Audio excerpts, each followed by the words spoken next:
Hello viewer, this is vlog day 19,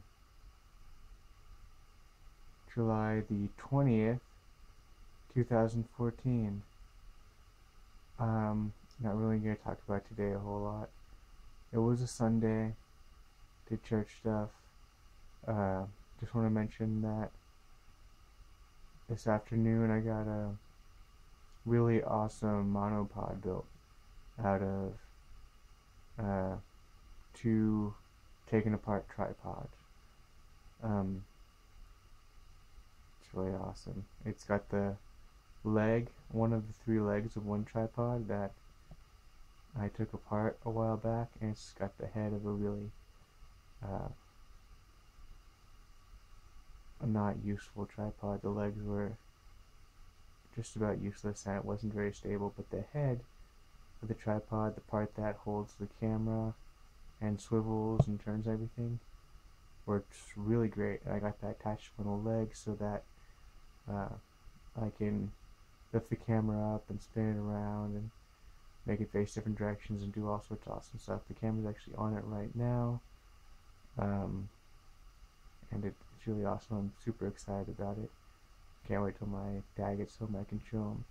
Maybe I can get another really useless tripod with an awesome head and put it on another one of the legs that we have. I would kind of like to have a slightly better tripod leg for it, because you can use the monopod as a walking stick, but otherwise, I mean, it's pretty decent for being homemade and all. But yeah, that's all on that. Trying to sort of get in my head what I was going to talk about this time, because deep mood today.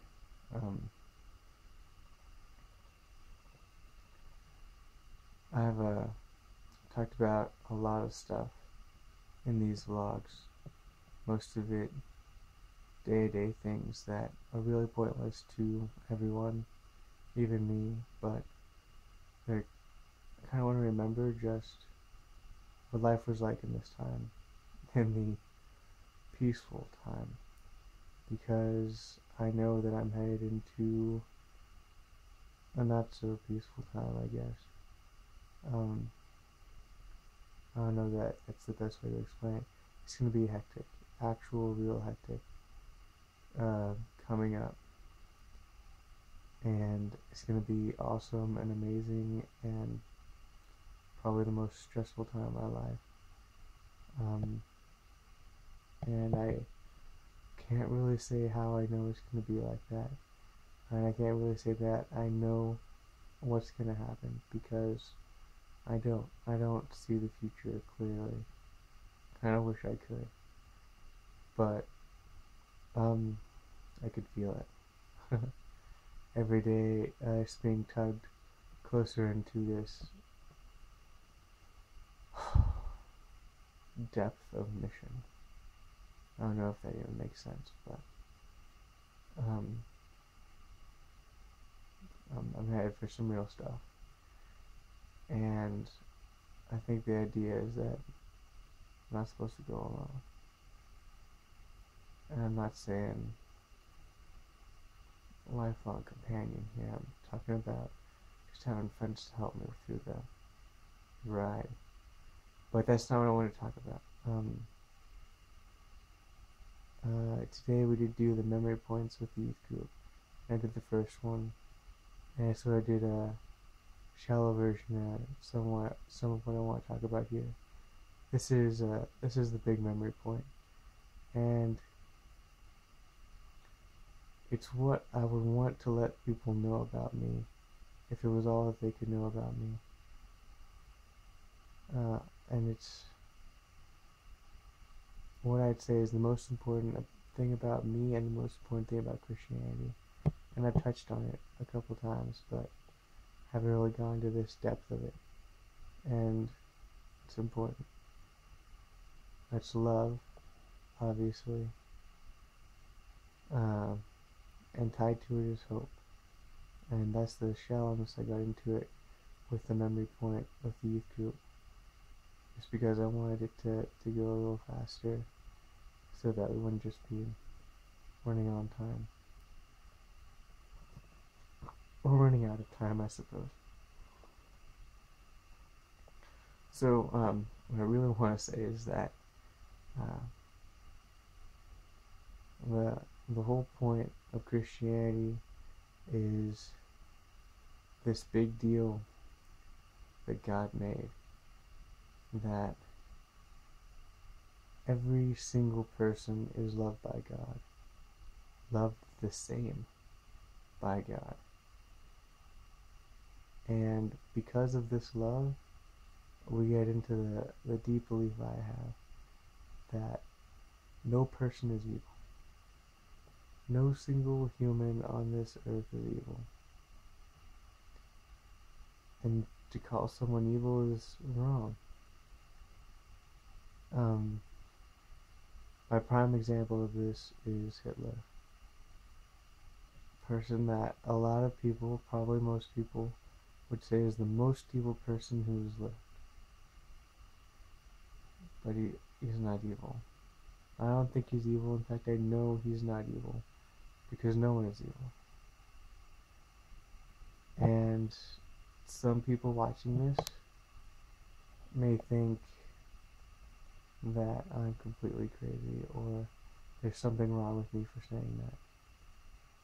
But some people that understand the depth of Christianity will hopefully understand what I'm saying. And if you don't, hopefully what I'm saying next will help you to understand. Because the only thing that can be evil is an action. You choose to commit an evil act of killing someone, hurting someone, causing them pain, hurting lots of people. You choose these acts, and the actions are evil. And that is the most important thing beyond just the love of God, which is what the idea stems from, is that actions are evil and not people. It's the idea of the difference between guilt and shame. No person should live with the shadow of shame living on them. Guilt is useful. It lets you know that you did something wrong. When you feel guilt and you feel remorse, you know you did something wrong, and you feel that you need to change it, to atone for it. When you feel shame, you feel that you are wrong. You feel that you are stained and evil and unworthy. And you know what? You are stained and you are unworthy, but you're not evil because you've done some things wrong.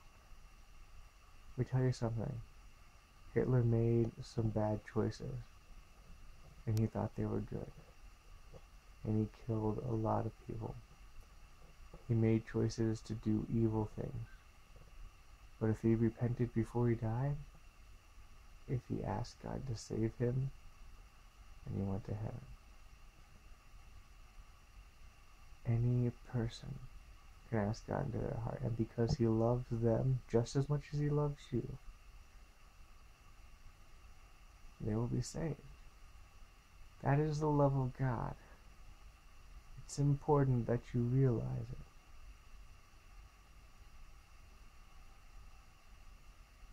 it. I don't know how to make it really sink into a person. I've spent my whole life trying to realize it. Trying to let it sink into my head so much that my life, what I do with it, is less important than other people's lives because I'm saved. I don't need any more second chances. But other people that aren't saved, they die without getting their second chance, without someone trying to save them. It's important. It's a tragedy. My life is important because I have the opportunity to save those people. My death is not. Because I'm saved. I know where I'm going when I die. I don't. An unsaved person doesn't know where they're going. I know where they're going. And that's why it's that important. That's so very much important that we focus on saving those people. And the murderers, the liars, the people we call evil, who aren't. You label someone evil and they will believe it, and they will prove it to you by choosing to do evil. But they're not. People can choose good over evil. They just have to have a reason. God's love is the best reason. Give them that reason to do good.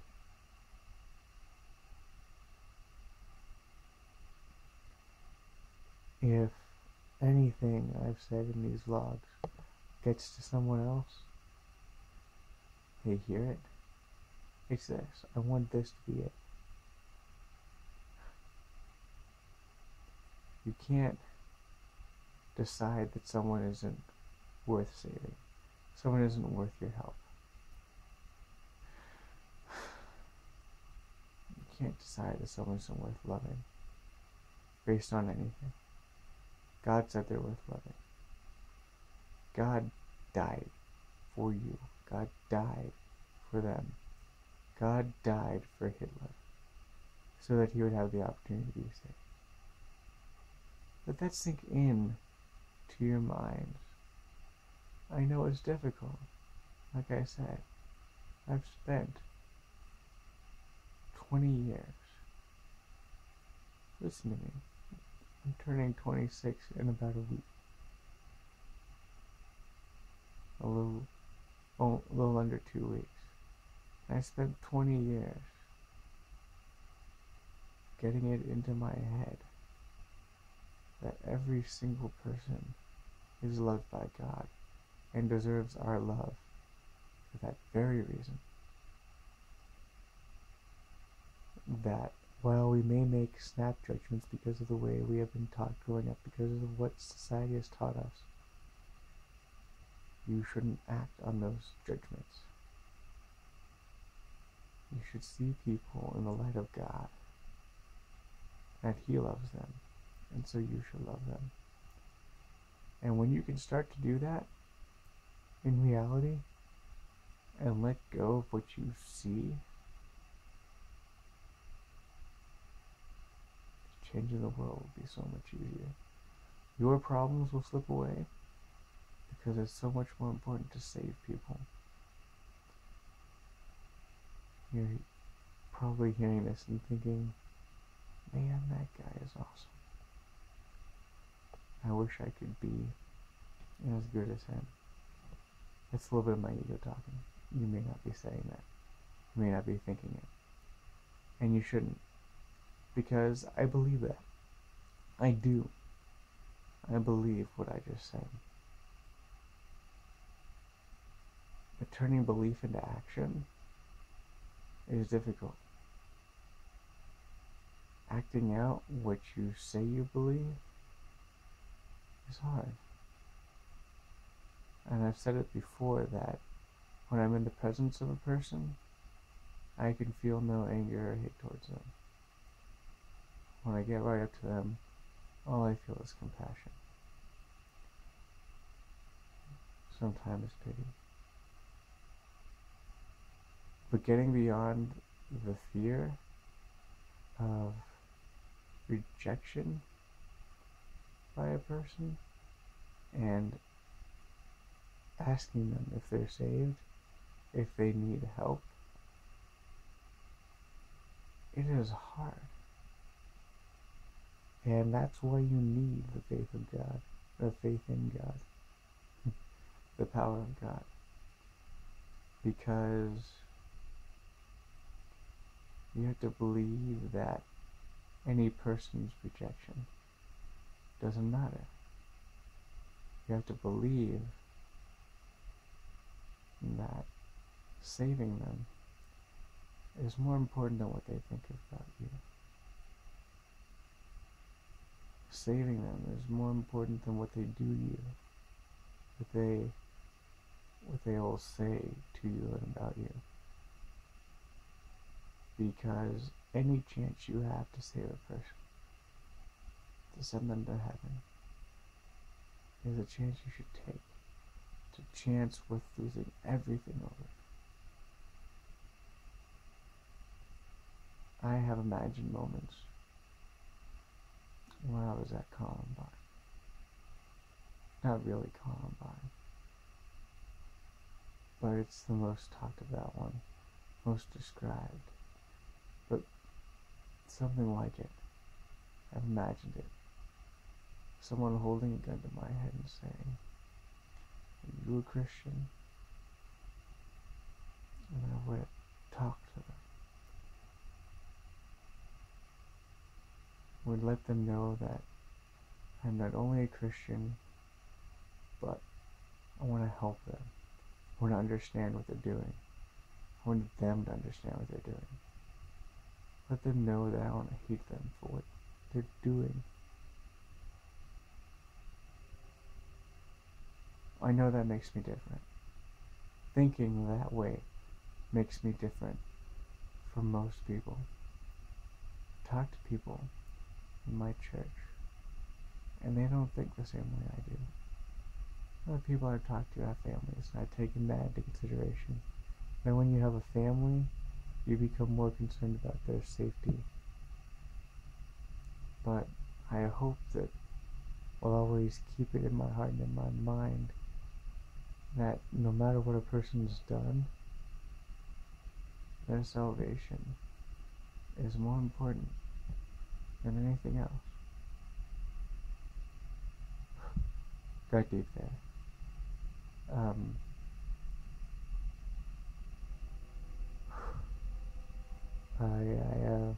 I don't know what else to talk about right now. I think I've said everything I wanted to say, and everything that needed to be said. I guess there's just one thing I want to add,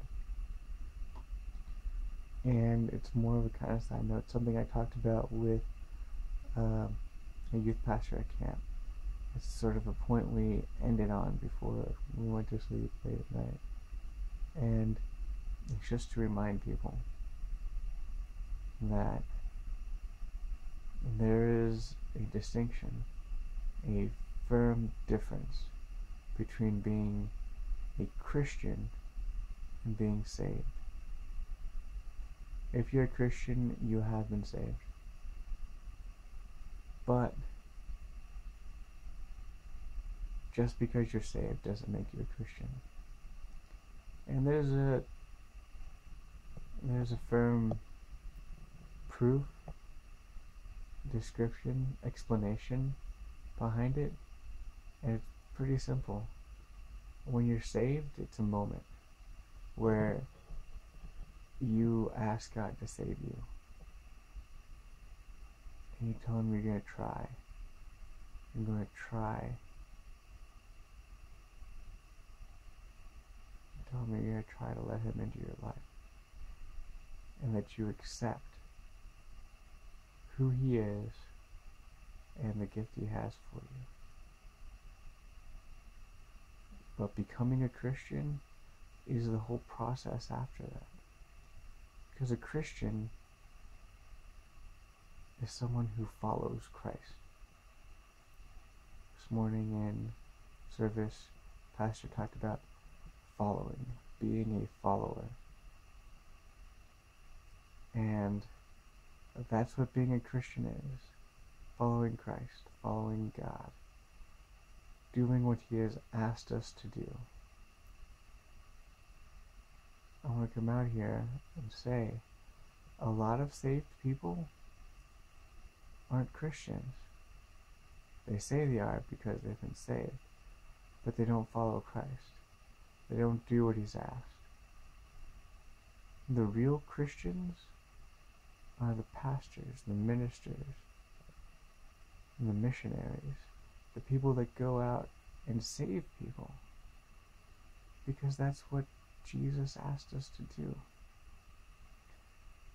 There was a statistic thrown out that 98% of Christians did not share their faith. According to what I just said, that means that 98% of Christians believe they're saved, but aren't actually Christians. That roll around your head for a while. 2% of all the Christians that live in this world are actually Christians. And everyone else is just saved, waiting around to become a Christian. Those aren't hard and fast numbers. I don't know them. I didn't do the research. But it sounds extremely believable. And I hope if you're watching this that it will affect you. It will change you. If you are in the 98% of people that haven't shared their faith, I hope this convinces you to go out and talk to somebody. To love somebody. If you're in the 2%, congratulations. Talk some people into joining you and save some more. Thank you. This has been Vlog Day 19, July the 20th, 2014. Goodbye.